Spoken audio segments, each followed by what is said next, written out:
एक और नहीं भागी बस। हे विधाता, आपने मुझे महान कुल में जन्म दिया। कायावत जैसे देश को, अयोध्या जैसे राज्य को का राजा बनाया, फिर भी मैं इतना दुखी क्यों? महान कुल में जन्म लिया, अतुलित धन और माया है,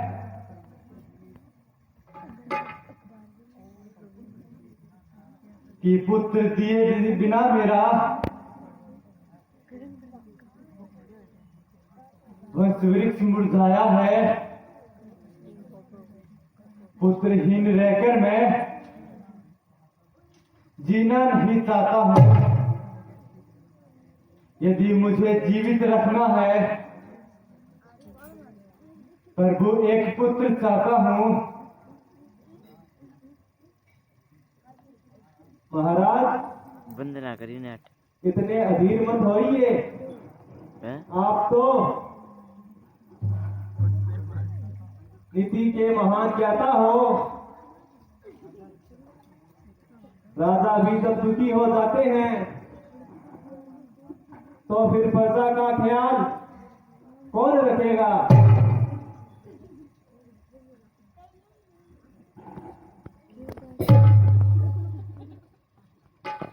गुरुदेव,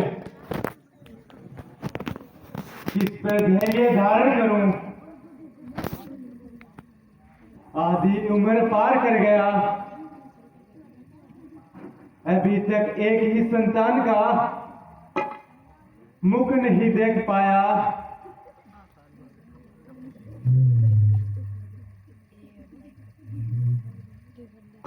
महाराज,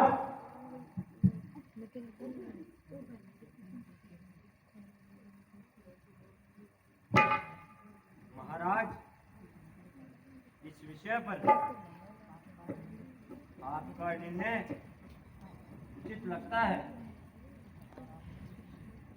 महाराज वशिष्ठ जी सही कह रहे हैं। हाँ मंत्री जी, बात सही है। ये संताप लेकर मैं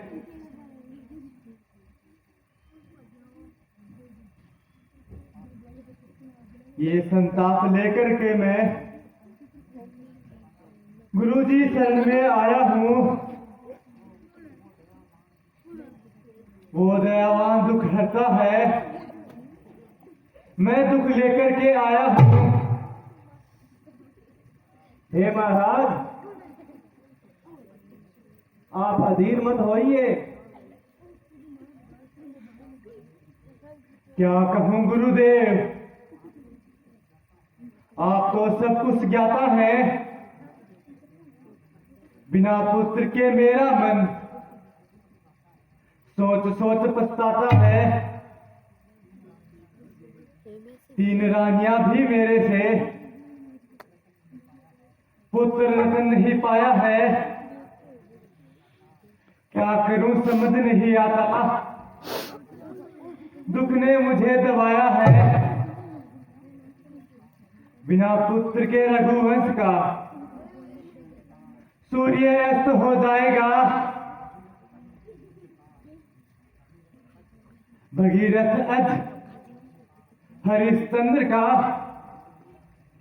वंश मूल मिट जाएगा। गुरुवर कोई उपाय करो ऐसा, मेरी वंश बेलहरी हो जा।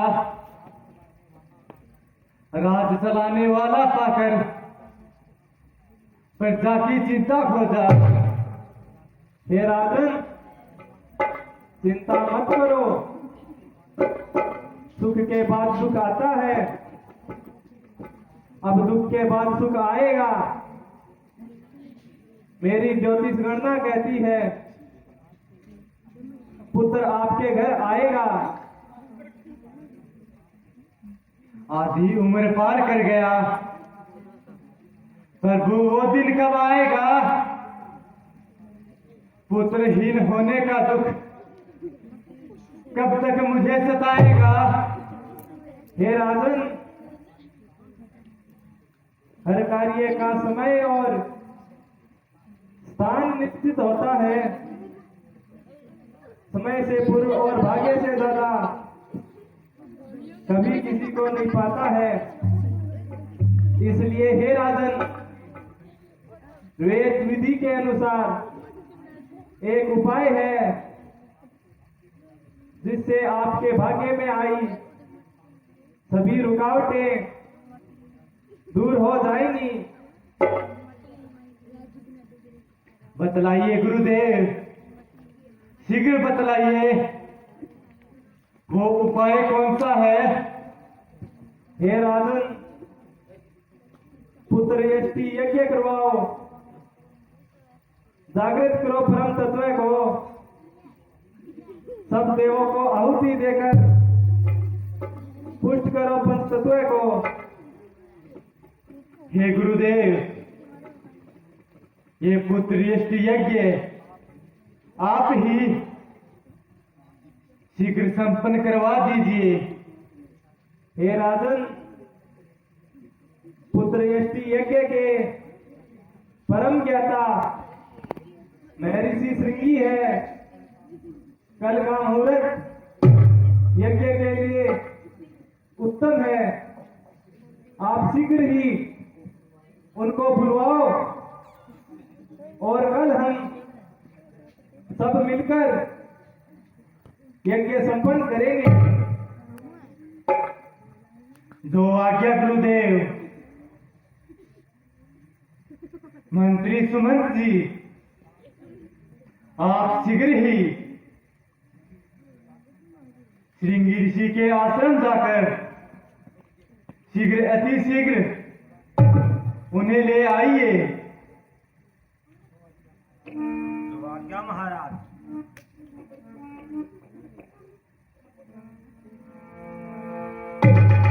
असे विचार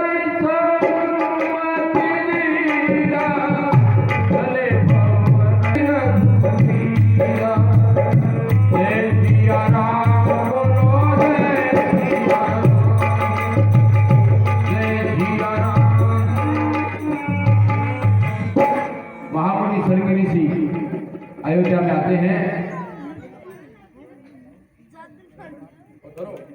ऋषिराज के चरणों में प्रणाम स्वीकार हो। कल्याण हो राजन।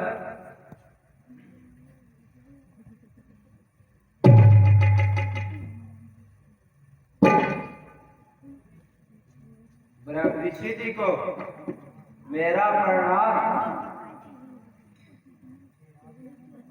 हे राज ऋषि दशरथ, कहो मेरे लिए क्या आदेश है? इतनी शीघ्रता से एक ही दिन में हमें क्यों बुलाया गया है? हे महान आत्मा,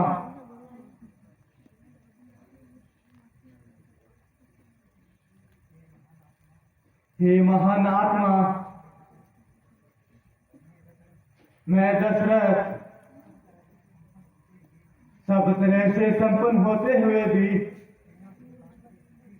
बिना संतान के दुखी हूं। अयोध्या की प्रजा मेरे बाद में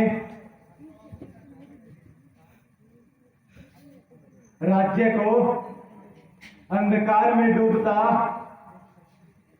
देखकर चिंतित है।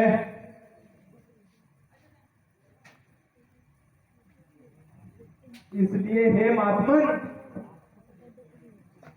आप पुत्र यष्टि यज्ञ करवाकर इस सूर्य वंश को नष्ट होने से बचा लीजिए।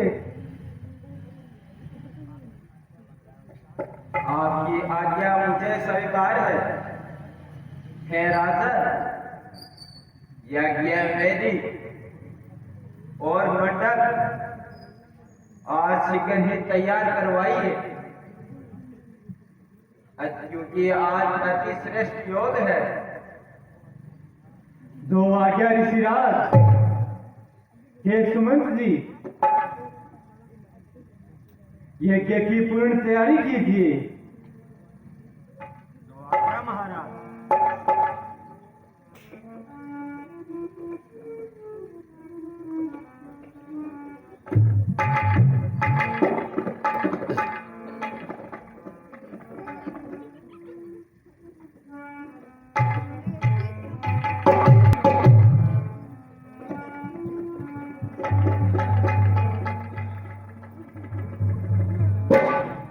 लीजिए महाराज, सारी व्यवस्था पूर्ण हो चुकी है।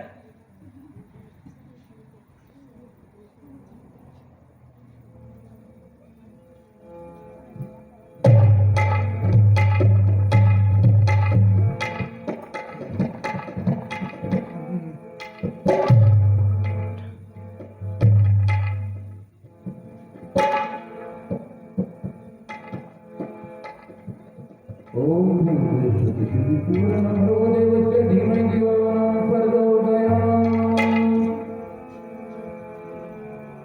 लीजिए महाराज,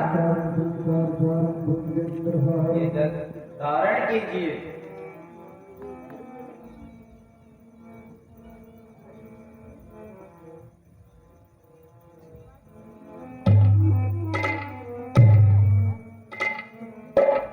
हे महाराज, आप सभी पूर्ण आहुति के लिए तैयार हो जाइए।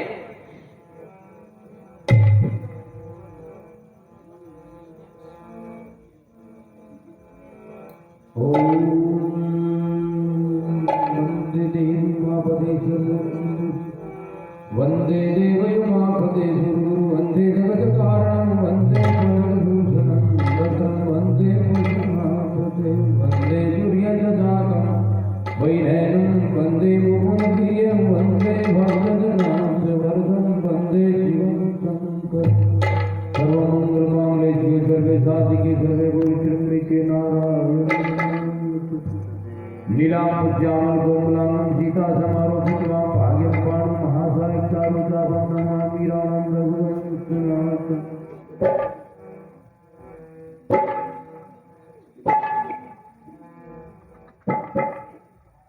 महाराज, यज्ञ पूर्ण हो चुका है। इस यज्ञ से आपके भाग्य और दिनचर्या में सभी बाधाएं दूर हो जाएगी। सभी देवता, ग्रह, नक्षत्र, पंच तत्व, भगवान विष्णु आदि सब प्रसन्न हो गए हैं और यज्ञ देव के द्वारा पूर्ण आहुति,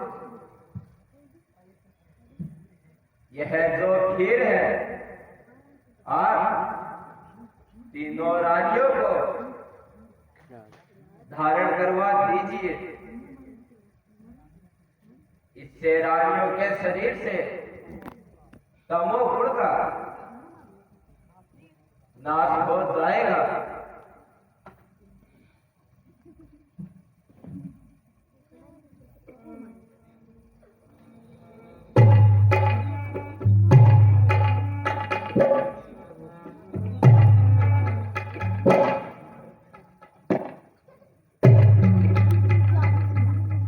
हे गुरुदेव, हे महाराज श्रृंगी, आपका बहुत बहुत धन्यवाद जो मुझ अभागे दशरथ और निराशा से निकाल दिया। लीजिए महाराज, अब आपका कार्य पूर्ण हुआ। अब मुझे जाने की आज्ञा दीजिए।